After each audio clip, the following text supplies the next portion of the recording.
Assalamualaikum warahmatullahi wabarakatuh. Pamirsa subscriber Ki Sunda anu satia satuhu manco dina dangat ayeuna urang medar deui carepon tina majalah Campaka nomor 8 tahun 1865. Carpon anu baris kapidangkeun judulna Bapak Kuring. Ieu carpon teh karangan Petra Cirkas alih basa Koswara NS. Sumangga supados teu nyangkolong teuing kana waktos wilujeng ngadangukeun. Dulur kuring teh kabehna aya 5an. Kuring pangleutikna. Sanajan kaayaan kolot bari walurat bat tetep wae meradal. Padahal ari emak mah cenah teu palai-palai teuing seueur putra teh da eta wae ka kuring oge remen nyebat si bungsu sarta nyaurkeun yen kuring mah moal boga adik deui. Ceuk lanceuk kuring anu pang deketna ka anjeunna oge emak kungsi sasauran kitu moal kagungan deui putra. Angot ari keur aya dina kararepet mah teu sirikna susumpahan lain sakali wae anjeunna nyaurkeun, "Geus nepi ka maneh we anakan teh?" Ti lanceuk anu pangcikalna nepi ka kuring dina keuretan beungeut mah meh sarimbag ngan bedana teh jangkung jeung pendek teu aneh da puguh saindung sabapa tea. Ari bapak kuring didamalna di panggilingan gandum dukati iraha mimitina mah ngan ti saingat kuring anjeunna geus didamal di dinya anu pernahna teu sakumaha jauhna ti imah kuring.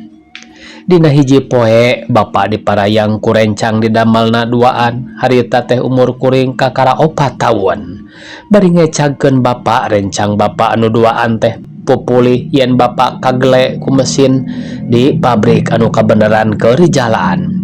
Panangan bapa potong ari salirana teu sirikna remuk kabanting-banting ku mesin anu terus muter. Harita kuringan saukur bisa ceurik komo sanggeus mireungeuh lanceuk-lanceuk kuring reang midang damah. Nepi ka ayeuna oge moal bisa dipopohokeun. Bapak kuring bobolokot ku getih dirangkulan ku emak bari nangis lolongseran barayak tatangga nu dareukeut ngadareugdeug nanyakeun kunaon-kunaonna.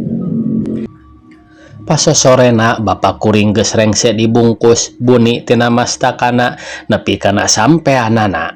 Tatangga awewe nu datang saurang-saurang nyalampeurkeun salira bapak bari nyingkabkeun durub balebah pamenteuk bapak. Terus dariuk deket layona tinggareunang ngarobrol anu bisa jadi nyaritakeun kaayaan bapak. Tapi sadarea oge katangen taya nu berag. Mesa peuting jeput di imah kuring terus ngagembreng ngalagukeun pupujian ka pangeran. Emak geus teu nangis deui ngan socana mah tetep wae barareuh keneh anjeunna andeprok teu jauh ti layon bapa dihapit ku dua awewe anu geus karolot. Isukna layon bapa dipindahkeun kana tambela terus digarotong kana roda sapi anu Mang Mocius paman kuring. Barayak deui anu rek jarajab tatangga katut rerencangan bapa didamal. Padahal lamun kuring leuwih rikat mah ceuk rencang bapa nu ngagotong bapa kamari. Nya, tapi saha nu nyaho tempas nulian. Basa kuring ngeureunkeun panggilingan teh manehna masih keneh bisa obah. Sanajan kitu manehna mah paeh suci geus karuhan ceuk hiji awewe milu nemrong. Nya, tapi are anak pamajikan anak kumaha mangkaning sakitu garayakna. Kuring jeung lanceuk-lanceuk kuring anu opat diuk dikenca katuhun tambela bapa padri lempang teu heula ditema ku kareta katut nu jarajab. Langit waktu harita bersih taya aling-aling tangkal kersen nu ngajajar dikenca katuhun jalan kembangna keur meujeuhna mangkak tempat kuring sukan-sukan jeung babaturan. Tiga reja layon teh terus dibawa ka kuburan nu jarajab ngariung liang kuburan anu pernahna dina pasir leutik. Ting kolonangna loceng di gareja masih kadenge bawa awehan ti lebak ka pasir. Nu jarajab kabeh sidaku jempling disusul ku sora Bapa Padri maca doa, tambela mimiti diturunkeun lalawenan. Sanggeus dihanap tambela teh diawuran ku kesik sakepel kuring jeung lanceuk-lanceuk oge nurutan. Geus kitu mah brak wae diurugan ku taneuh sakumaha biasa. Tekung silila nu jarajab teh budal nungtutan nu tinggal ngan gundukan taneuh beureum anu ngurugan layon bapa. Indung kuring katangen kacida lungsena nepi ka kapaksa digarondeng diunggahkeun kana kareta Mang Mocius anu ngajugrug keneh di lawang astana. Kuring oge jeung lanceuk-lanceuk dihanjatkeun bari teu weleh neuteup ka emak anu nyusutan cisocana anu terus-terusan murubut. Geus, tong jadi teuing sedih, dalah dikumaha, ceuk Mang Matius. Anu calik digigireun emak. Hanas barudak, piraku ari nepi ka langlayeuskeun onaman. Keur kuring mah kasauran Mang kitu teh taya pangaruhna naon-naon. Ngan emak katangen teu nangis teuing, anjeunna unggeuk tapi teu sasauran. Roda terus ngagulutruk dina jalan anu diliwatan tadi, barang ngaliwatan pabrik tempat padamelan bapa. Anjeunna nangis deui, angot barang ningali panggilingan anu gilindingna ngajungkiring mah. Duka kumaha, kuring oge ti harita mah tarang ngulampreng deui ka dinya teh. Kacida karasana ditinggalkeun maot ku bapa teh. Lanceuk-lanceuk kuring kabeh taya kaberaganana. Ngan ari sakalian ulin di buruan jeung babaturan rada kapopohokeun teh, tatangga nu dareukeut karasa balageurna. Dina sakalian barang bere kadaharan teh sok bari dibarengan ku paneuteub anu pinuh ku kakarunya. Heuleut sapoe ti barang bapa dikurebkeun isukna rebun-rebun keneh mak geus gugah sanggeus ngahaneutkeun kentang. Anjeunna ngaburukan lanceuk kuring anu panggedena kumaha kuduna ngasuh kuring sarta merean dahar ka kuring katut lanceuk-lanceuk nu sejena.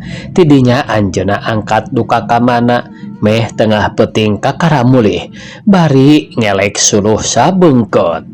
Ti harita mah kuring nyaho naon anu dipidamel ku emak subuh-subuh geus gugah terus sadamel-damel bunta bantu di batur ngored kebon ngakutan cai keur urang kota anu baleunghar. Mangnyeuseuhankeun atawa ngamuat suluh kana roda anu rek ngangkutna ka kota. Lamun kuring jeung lanceuk kuring keur ulin di buruan, rajeun anjeunna oge ngalangkung ka hareupeun imah nyurung roda-roda suluh nu sarat ku momot. Bari luut leet kesang dina pamunteunna, anjeunna ngareret ka kuring ngisarahan sangkan ulah jauh teuing ulin. Dina usum panas anjeunna tiasa sadamel-damel kitu, atuh keur dahar kuring jeung lanceuk-lanceuk sapopoe mah teu walurat-walurat teuing. Tapi barang nincak kana usum tiis karasa pisan repotna emak geus langka incah ti bumi. Roda-roda anu biasa ngakutan suluh sakalian emak bunta bantu geus teu katembong lampreng deui. Mang Mocius anu salilana nalingakeun kahirupan emak dina hiji poe sumping. Kumaha atunya da kuring oge batan sakieu, lamun kuring beunghar onaman moal repot teuing. Tapi didinya mah teu boga anak, ninggang diaceuk pangawak randa budak gereuyek ti mana dalaharna nepi ka sakapeung mah sok datang pikiran nu lain-lain. Pondok Pangharepan. Teu sae ari kitu mah, ceuk Mang Nambalang. Ke sugan aya nu daekeun ngarawatan si Cikal. Kana naon we sugan ngangon-ngangon domba.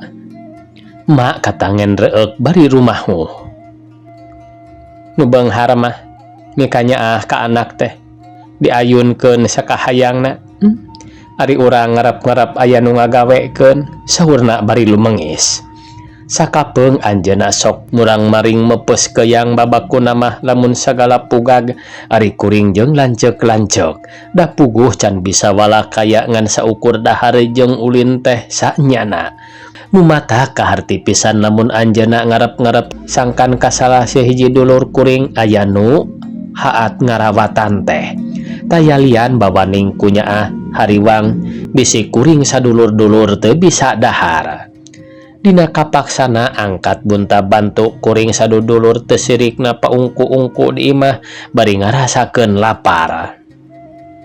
Tampolana mah nepi kareupna kuring sare mak can sumping keneh bae. Ari lilir kabireungeuh emak keur ngajajentul calik nyandingkeun lilin bari ngerodan baju kuring jeung lanceuk-lanceuk.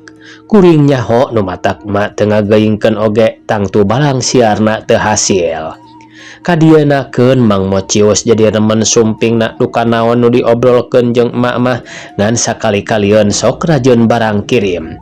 Tapi dina sakali mangsa mah kabeneran kuring oge ngadenge ngan hanjakal kana maksudna kasauran aranjeunna mah weleh teu ngarti. Harita teh emak mayunan Mang Mocius bangun pinuh ku kapanasaran.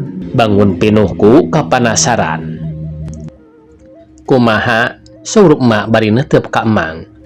Rek dipikir-pikir heula wae cenah kaharti babakuna mah ngeunaan barudak ngan eta wungkul nya. Tapi ku kitu ku kieu oge engke minggu hareup manehna rek ka dieu abdi oge satekah pola ngabantu sangkan manehna leah mudah-mudahan wae nya. Kitu wae atuh eta mah da ceuk oge upama teu ngingetkeun ranghapna sungut budak mah teu maksud teuing. Puguh ku abdi oge kaharti suruh Mang bari angkat. Heuleut sawatara poe ti harita Mang sumping deui barang gek oge calik geus sasauran paromana bangun bunga. Teu burung hasil ceuk saurna. Nya mimitina mah mugana teh kawas nu seunggah nyang hareupan barudak. Tapi lila-lila mah manehna oge ngartieun yen soal budak mah pada mawa rejeki komo kasebut keur manehna anu boga panghasilan nu jinak. Syukur we atuh ari kitu mah saur emak bari tungkul. Paromana anu semu bungah robah jadi reuk pok deui nyarios bari cisocana murubut. Da ceuk oge ngarti saherang-herangna cibeas pajauh dina nya nama dengan mah tetep wae dengan moal cara bapana sorangan ngan piraku sugan ari saukur mihapekeun sungut barudak mah. Waktu kuring lilir dina hiji peuting mimitina mah olohok mata simeteun mireungeuh emak calik ngarendeng jeung hiji lalaki nu teu wawuh dina bangku nyang hareupan tungku. Si lalaki teh pangawakanana jangkung gede, matana rada jero, manehna sidengdang bari nangkep tuur. Sakapeung diuk nangised ka emak teu sidikna pagegeye. Kadenge si lalaki teh nyarita, sawios tong jadi emutan urang ikhtiar we boro-boro saukur teda barudak teu kitu-kitu acan mah. Kabireungeuh emak ngarapetkeun salirana kana awak si lalaki teh mastakana nyarande kana dadana. Emak duka kumaha kuring beteu kawawa ngageroan anjeunna keur dina kaayaan kitu ngan katangen emak bangun reuwas bari gancang malik ka palebah kuring. Aya naon Kasep? Saur emak bari ngojengkang ka kuring terus kuring dipangku dibikeun ka si lalaki teh. Maningan sagiriwil kuring geus aya dina lahunan si lalaki. Di dieu sedang apanya pokna ngadenge kitu kuring tanggah mencerong ka manehna kabireungeuh beungeutna garicu kawas urut bisul. Bapak Ujang eta teh Kasep, ceuk emak bari imut ka si lalaki. Teu karasa kuring ngagurinjal tina lahunan si lalaki barebat lumpat nyamperkeun ka lanceuk-lanceuk kuring anu kabeneran milu harudang.